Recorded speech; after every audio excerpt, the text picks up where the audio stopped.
A 1993 agreement between Israel and the Palestinians that was meant to be a 5-year interim agreement has now almost turned 30 years old, and it's 100% absolutely dead and null. We're talking about the 1993 Oslo Accords and why they do not matter when it comes to the Israeli-Palestinian relationship.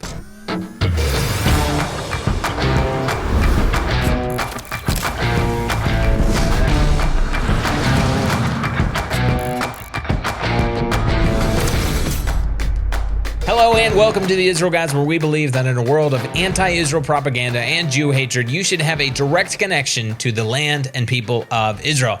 Guys, great to have you with us in the biblical heartland of Israel on the Mount of Blessing, where we have just been joined by 150 volunteers from more than 8 countries all over the world. So as you can imagine, we're absolutely stoked and pumped. Before you go any further, hit subscribe and hit the notification bell on YouTube because you don't want to miss out on any of the epic content that we're putting out right now. By the way, if you haven't seen it yet, we put out episode 1 in our On Location Adventure Show series about the location of the temple in Jerusalem. This first episode is on fire, and you guys go watch it if you haven't done it yet, and go ahead and subscribe because we have 5 more parts coming out in this series. If you've ever wondered where was the temple in Jerusalem, this series is going to answer that question. Guys, 3 weeks left to reach our goal of 3,000 trees. We're going to start planting in 3 weeks, so we need to have all of them raised. We're more than halfway there, but now is the critical time. We really need you guys to get on board, join the team, sponsor a tree so that we can plant 3,000 trees in the heartland of Israel this October and November. You can go to greeningisrael.com. Links in the description below. Guys, if you want to keep up with our volunteer work, it's the grape harvest right now. We're going into tree planting season. We got social media and a YouTube channel for all of that. Check out those links in the description below. It is exciting. It's a joyous time of year. And like I said, we have 150 people here from more than 8 countries. So you don't want to miss out. Go and subscribe on your favorite platform. We'll put all the links down to our Hayuvel Volunteer in Israel channels below. All right, guys, we're talking about Islamic Jihad and its takeover of Israel. Well, they're not shy about that. They're actually stating that boldly now. And unfortunately, just in the recent weeks, there's been an uptick in attacks against Israel here in Judea and Samaria. Just this week, 7 people were injured in a shooting attack down in the Jordan Valley where Islamic jihadists attacked a bus just driving down the road. Innocents, actually soldiers in a bus. They attacked it and shot at the bus, gassed the bus, and thank God no one was killed except for the terrorist. And that's how Israel works. Israel kills terrorists. So for all the Western anti-Israel media that says otherwise, don't listen to that. Israel is a very, as you all know, one of the most highest respected militaries in the world. And yes, they do kill terrorists, and here they did it again with this situation. You know, we don't want to focus so much on these attacks that are happening throughout Judea and Samaria, but we do want to dig deep into why. What in the world is happening? Why is this going on? And does this Oslo Accords have anything to do with this? What in the world is happening here? Bottom line, there's been an increase of attacks. Josh, I want to mention kind of a connection because this is, I just realized how strange this was. We've been researching and talking to experts here about why are the Oslo Accords now dead, but something weird has been going on. I wrote an article last week about the Palestinian Arab takeover of Area C in Judea and Samaria, which is happening on a daily basis. We're talking about tens of thousands of structures being illegally built, but specifically on Area C, which is supposed to be for the Israelis to build on under the Oslo Accords, and the Arabs are focusing on building there because it would create a de facto Palestinian state. At the same time, though, I realized that the IDF launched an operation a couple months ago to basically clean house in hotbed terrorist areas, which is Area A.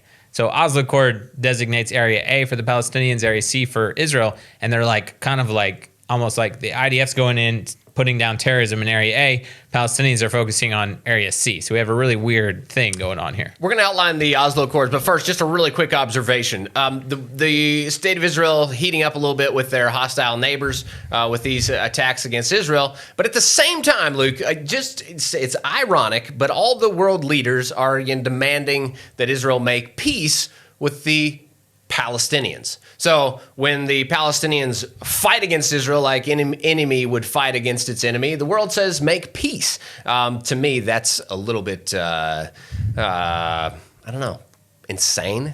That you would want to make peace with enemies that are absolutely trying to destroy your entire country. Absolutely ridiculous. Let's get into the Oslo Accords, Luke. Okay, so quick breakdown. If you don't know what the Oslo Accords are, next year they're going to turn 30 years old, which is pretty old for an interim peace agreement. 1993, the first Oslo Accords were signed in Oslo, and second Oslo Accords were signed in Cairo in 1994. But basically, it was a peace agreement signed between Israel and Yasser Arafat, who was head of the PLO, brokered by the U.S., okay? And the Oslo Accords recognized an official Palestinian municipal body, which was the Palestinian National Committee. It was supposed to be, and then it was, at the time, it was the PLO, Palestine Liberation Organization, became their national committee and eventually morphed into what we know as the Palestinian Authority today. Basically, gave them like an outline for creating their own government. And then land in Judea and Samaria was divided up into three parts, A, B, and C. A is completely under the Palestinian Authority's control. B is shared, so municipal controls under the Palestinians. Security coordination is under Israel. And Area C is under Israeli control. That's where you know Jewish communities, you might have heard them called Jewish settlements, that they're in Area C today. Interestingly enough, about 62% of Judea and Samaria is Area C, but less than 2% of this area is taken up by the Jewish communities, okay? Like 60% of Judea and Samaria is absolutely open land. Nobody's there, okay? There's a lot more to the Oslo Accords, but that's a basic nutshell, okay? Since 1993, the PAA has broken nearly all of their side of the Oslo agreements, and on May 19th, 2020, Mahmoud Abbas, who is the illegal chairman of the Palestinian Authority, I say illegal because he's been in power about 14 years too long, I think, something like that. Basically, he served his 4-year term, and then he just stopped elections from happening in state. So he's a dictator. May 19th, 2020, Mahmoud Abbas declared an end to all security coordination with Israel, including any agreements from the Oslo Accords. And I want to read 2 of the 4 points of his speech. 1, the, quote, the Palestine Liberation Organization and the State of Palestine are absolved as of today of all agreements and understandings with the American and Israeli governments, including the security ones. I want you to note really quickly that he says the Palestine Liberation Organization and the State of Palestine. Not the Palestinian National Committee, not the Palestinian Authority. This is still the PLO, which was formed under Yasser Arafat in 1964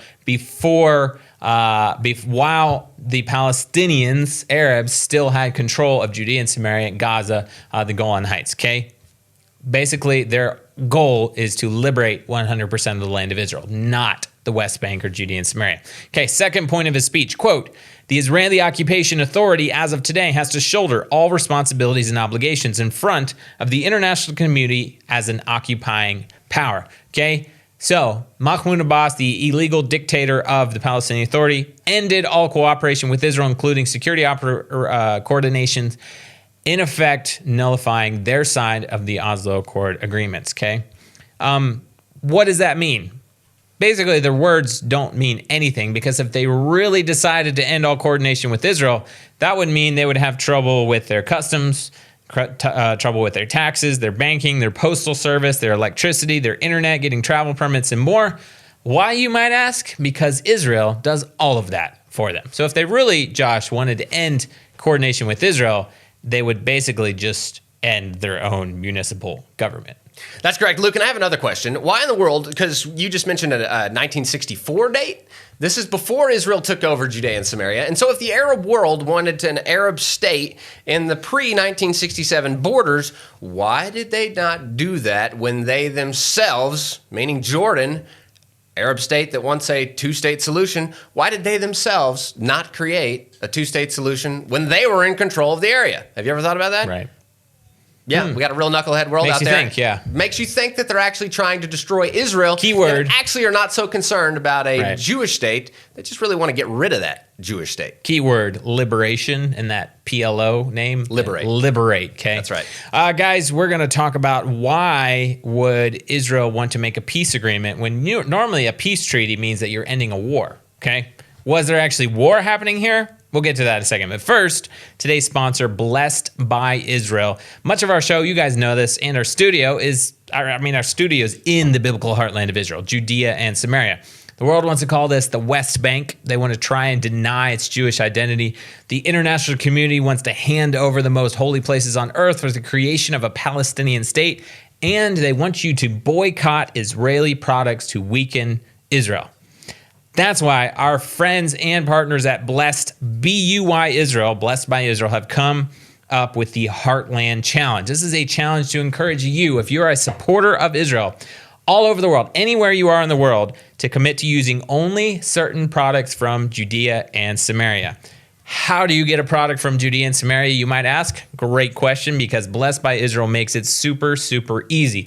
They bring products from small Jewish businesses in Judea and Samaria to the United States, and then they ship them to your doorstep. I want to show you guys. We got soaps from Samaria. We got honey from Judea and Samaria. We got amazing ceramics that are actually made just over a hilltop. Like, I can almost see where it comes from. Handmade pottery ceramics right here. Of course, olive oil with some of the farmers that we work with here in Samaria. These are all products and a whole lot more that you can order at blessedbyisrael.com. And if you want to join in the Heartland Challenge, click on the link in the description below, because you need to commit to using only certain products from Judea and Samaria, build up the land of Israel, invest in small Jewish businesses here in Judea and Samaria. The time has come to join the Heartland Challenge and start making a difference today. Go to blessedbyisrael.com, blessedbyisrael.com, or click the link in below. If you use the code INVEST at checkout, get $5 off your first order. Guys, go do it. This is not just a sponsorship. These guys are friends of ours, partners. They're here with us in the land of Israel right now. This is a real thing that is really helping build up the biblical heartland of Israel. Guys, when we go talking about peace treaties, the Oslo Accords, here we are. Now, by definition, when you make a peace treaty, that should be an end to the wars. Am I talking foolishness like over your head? No, this is pretty simple. When you have a peace treaty, you should not be killing each other anymore. That makes sense? Yes, of course it makes sense. But wait, what's going on in Israel? The peace treaty signed 1993, and wars continue to happen. How many wars have there been since 1993 in Israel, against specifically with the PA, the PLO, and now the PA? Well, it's pretty well consistent and constant war, and the leaders of that PA have only propagated and promoted the attacks against Israel from their conception. Just to mention a few, the Second Intifada, all after the peace treaty was signed. Multiple wars in Gaza. I'm talking about multiple wars in Gaza. Thousands of rockets fired. And, of course, this constant cycle that's happening of attacks against Israel, again, promoted by the leaders. Now, what is insane about this peace treaty? If one side is not keeping the treaty, if they attack you, the deal is over. Make sense? So what in the world? How does the world keep touting that we're in a peace treaty? The PA has a peace treaty with Israel, and so this peace treaty allows the Palestinian ramshackled, group. It's not a government by any means. It's not official. I like calling them a dictatorship. I think that's pretty good. It's a dictatorship, but it's fine. I want to be clear, because they're oppressing their own people. It's not only that. I mean, obviously they're like at war and teach their people to commit violence and terrorism and hate Israel, but they're also like hating their own people. Yeah. Because they're keeping their people under oppression. Well, and the fact is that Mahmoud Abbas is actually not so popular of a fellow, and what would replace him is actually much more radical, much more of a radical Islamist regime than even Mahmoud Abbas portrays, which is a dangerous sign, and that's why the IDF is at it right now. What I want to talk about is why are we still talking about a peace treaty with someone that's not even a recognized nation? The Palestinians, it's not a nation. It's not recognized by anybody as an actual nation. It's part of Israel. Israel's in control of this area since 1967, even though there's been peace treaties attempted. Guys, it's failed. It's not possible. It's not happening. There's been wars. When you have a war, let me just speak in simple terms, it ends peace. You can't have a peace treaty and at the same time firing rockets This is really simple stuff, guys, but the world is somewhere mixed up in their head where they're not realizing that, guys, there's not a peace treaty. Oslo Accords are off. There's not a peace treaty between Israel and this Palestinian group. It's not a nation. So technically, what would we need instead of a peace treaty? Like, if that's the wrong approach, then like how should we approach this? well, peace treaties are not made by a terror group within a country. Within like a democratic country, right? Yeah, like a Western, modern, democratic country. The example would be America making a peace treaty with some sort of gang member in Chicago. No, of course you don't make peace treaties with gang members in Chicago or New York or anywhere else, LA, whatever. You make peace treaties with neighboring countries. Very simple point. You know what you do to rebel gangs that rise up against your country? You defeat them and you put them in surrender. They surrender to a sovereign nation. So, ladies and gentlemen, we've been way off track. We're talking about peace treaties with somebody that doesn't have anywhere close to a peace treaty, even possibility. There's no possibility of making peace with a ragtag gang of warriors that are attacking your country within your country. That's ridiculous. We're talking about Israel rising up and making the enemies surrender to their sovereign wish. And that what absolutely must happen now. There must be a surrender. And once again, peace treaties are made with neighboring countries. Pretty solid argument here that the Oslo Accords are absolutely ridiculous and are off the table. But yet, because of international pressure, Israel has been made to continue to hold on to their side since 1993, almost 30 years of Israel holding on to some peace agreement that has absolutely it doesn't exist. There's no partner on the other side that agrees to anything whatsoever within that. Now, is the Palestinian people, are they a nation? And the world is confused at this. They are not a nation. They're not a people group at all that could be categorized as a actual sovereign nation. So go ahead and X that off the table. We're not talking about nations making peace treaties with nations. We're talking about Israel putting its enemies, defeating its enemies within its borders. This is the conversation below. Now, where this gets a little more complicated is right now, as I speak, the Palestinian Authority is at a state in time where they are reviving a dream, a long-held dream of statehood, and they're shooting to get recognition in the UN. And of course, as we know, the UN is highly favorable to the idea, and it's possible that the war could get a major uptick in its attacks against Israel with just one simple thing. You remember back in 1949, actually, when Israel became a member of the UN body. But before that, 1948, Israel was recognized by the UN as a state, and that created a massive movement here. Well, we're at the brink of the UN making a disastrous move and saying that the Palestinian state should be actually recognized by the UN. This is very dangerous, and this could cause lots of trouble on the world scene. If this kind of world body recognizes the Palestinian state against Israel's will, this is going to create a lot of mayhem right here in the heartland of Israel. And to be clear, too, we're talking about a 23rd Arab state. There's 22 other Arab nations. Yeah. And if you start traveling throughout Judea and Samaria and visiting the Palestinian Arab towns, which we have done, you find out that a lot of the people are from other Arab countries. They've come here from Egypt. They've come here from Syria, from Jordan, from Lebanon. And it's because they're expecting to find something better here in the Palestinian Authority-controlled areas. But a Palestinian state that would be established here would be, in essence, a 23rd Arab state in the midst of a massive Middle Eastern area. And you had a great question on here. If the whole Arab world just wants a Palestinian state in the pre-1967 borders, which is what all of the talking points are, why didn't they create that when Jordan controlled Judea and Samaria? Yeah. For 19 years, from 1948 to 1967, and Syria controlled the Golan Heights. Why wasn't it created then?